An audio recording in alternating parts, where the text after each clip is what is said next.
नमस्कार, मैं रवीश कुमार। आज हम उस खबर पर बात करेंगे जिसे बाकी का ज्यादातर मीडिया या तो पूरी तरह दबा देता है या फिर उसे मजाक में बदलकर लोगों का ध्यान असली मुद्दे से हटा देता है। जी हां, राहुल गांधी ने हाल ही में एक ऐसा बयान दिया है जो भारतीय राजनीति में हलचल मचाने के लिए काफी है। उन्होंने कहा, मेरे पास ऐसा एटम बम है जिसे अगर मैंने अभी फोड़ दिया तो अमित शाह को फांसी और नरेंद्र मोदी को जेल जाना पड़ेगा। सोचिए, देश के सबसे बड़े नेताओं में से एक के खिलाफ इतना बड़ा आरोप और सीधा सीधा दावा। लेकिन राहुल गांधी ने तुरंत ही यह भी जोड़ा कि वह इस समय उस बम को नहीं फोड़ेंगे क्योंकि वह प्रधानमंत्री की कुर्सी का सम्मान करते हैं। उनका कहना है कि वह नहीं चाहते कि 15 अगस्त से पहले प्रधानमंत्री इस्तीफा दें या जेल जाएं, बल्कि वह चाहते हैं कि नरेंद्र मोदी लाल किले से राष्ट्रीय ध्वज फहराएं और उसके बाद देश को असली झंडा दिखाया जाए। अब यह कोई साधारण राजनीतिक बयान नहीं है, यह एक चेतावनी है, एक संकेत है, या यूं कहें कि यह लोकतंत्र के भीतर पल रहे एक बड़े राजनीतिक भूचाल का ट्रेलर है। यहां सबसे बड़ा सवाल यह है, राहुल गांधी के पास वो कौन से 5 एटम बम जैसे सबूत हैं जिनसे पूरे सत्ता किले की नींव हिल सकती है। वीडियो में आगे बढ़ने से पहले मैं आपको एक बात साफ साफ बता दूं, मैं वह पत्रकार नहीं हूं जो पैसों पर बिक जाए। अगर बिकना ही होता तो मैं आज भी टीवी चैनल की दुनिया में लाखों की सैलरी लेकर मस्त एयर कंडीशनड रूम में आराम से बैठा होता और ऊपर से मिली हुई स्क्रिप्ट पढ़ रहा होता। लेकिन मैंने वह रास्ता चुना जहां सच बोलने की आजादी हो, और वह रास्ता है यूट्यूब। इसलिए इस चैनल को जरूर लाइक और सब्सक्राइब करें। अब आइए बात करते हैं उन 5 एटम बम सबूतों की जिनकी तरफ राहुल गांधी ने इशारा किया है और जिन्हें अगर सच में सबके सामने रख दिया गया तो देश की राजनीति का नक्शा बदल सकता है। पहला सबूत, पेगासस और संवैधानिक जासूसी का कच्चा चिट्ठा। राहुल गांधी पहले भी संसद के भीतर यह आरोप लगा चुके हैं कि मोदी सरकार ने विपक्षी नेताओं, सुप्रीम कोर्ट के जजों, पत्रकारों और यहां तक कि अपने ही मंत्रियों की भी जासूसी करवाई। पेगासस नाम का यह इजरायली स्पाईवेयर सिर्फ उन राष्ट्र विरोधी आतंकियों के खिलाफ इस्तेमाल होना चाहिए जो देश की सुरक्षा के लिए असली खतरा हों। लेकिन अगर इसका इस्तेमाल विपक्ष की आवाज दबाने, लोकतांत्रिक संस्थाओं को कमजोर करने और सत्ता बचाने के लिए किया गया तो यह सीधे सीधे संविधान की हत्या है। अब जरा सोचिए, अगर राहुल गांधी के पास इस जासूसी की ठोस फॉरेंसिक रिपोर्ट, असली डिजिटल डेटा, व्हाट्सएप चैट से निकला कोड और उसमें अमित शाह की सीधी संलिप्तता का प्रमाण मौजूद है, तो यह सिर्फ राजनीतिक मुद्दा नहीं बल्कि देशद्रोह का मामला बन जाएगा।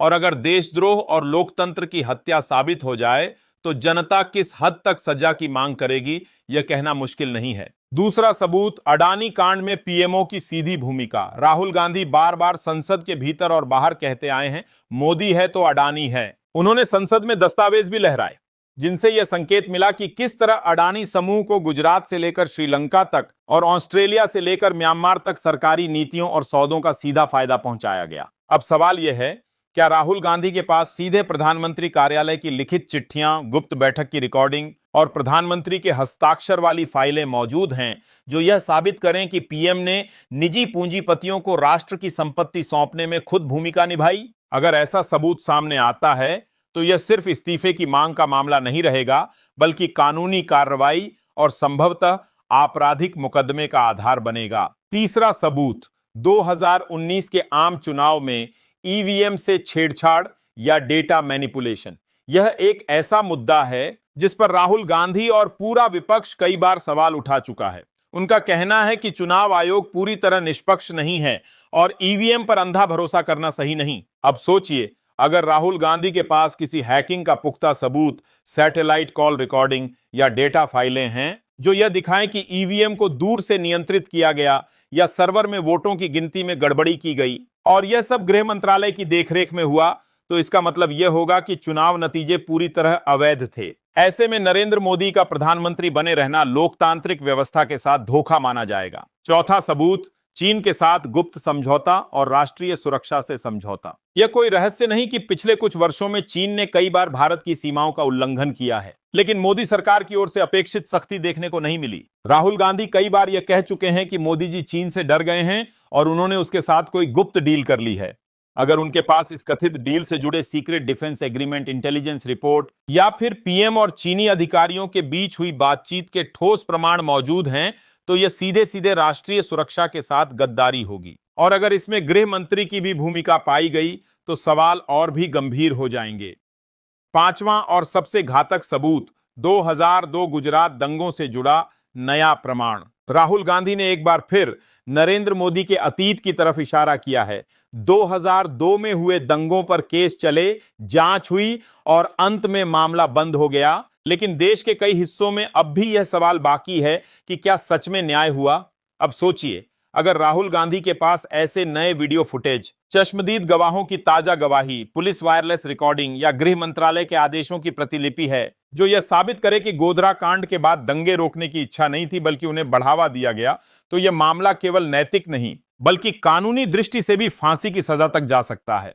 अब सवाल उठता है, अगर यह सबूत सच में मौजूद हैं तो 15 अगस्त के बाद क्या होगा। राहुल गांधी का बयान कोई हल्का फुल्का संवाद नहीं है बल्कि एक सियासी भूकंप का संकेत है।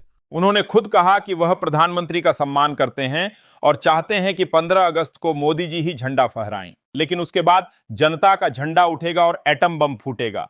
क्या यह जनता के भीतर सुलगती क्रांति की शुरुआत है? क्या यह विपक्ष का आखिरी और सबसे बड़ा वार होगा, या फिर वही होगा जो अक्सर होता है, मीडिया सबूतों की बजाय राहुल के टी शर्ट का रंग गिनने लगेगा, यह कहेगा कि सफेद कपड़ों में मासूम बनने की कोशिश कर रहे हैं, या पूछेगा कि उन्होंने कौन सी घड़ी पहन रखी है।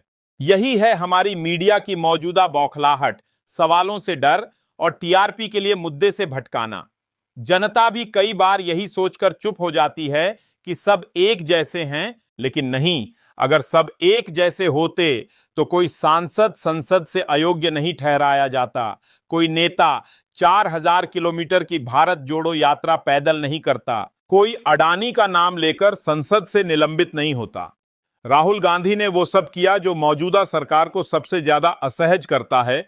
उन्होंने सीधे सवाल पूछे, ऐसे सवाल जो हम सबको पूछने चाहिए। अब सोचिए, अगर राहुल गांधी झूठ बोल रहे हैं तो उन्हें गिरफ्तार क्यों नहीं किया जाता? अगर वह सच बोल रहे हैं तो सरकार और मीडिया दोनों चुप क्यों हैं? अगर सबूत नहीं है तो 15 अगस्त तक इंतजार क्यों किया जा रहा है? और अगर सबूत हैं तो अब तक उन्हें सार्वजनिक क्यों नहीं किया गया?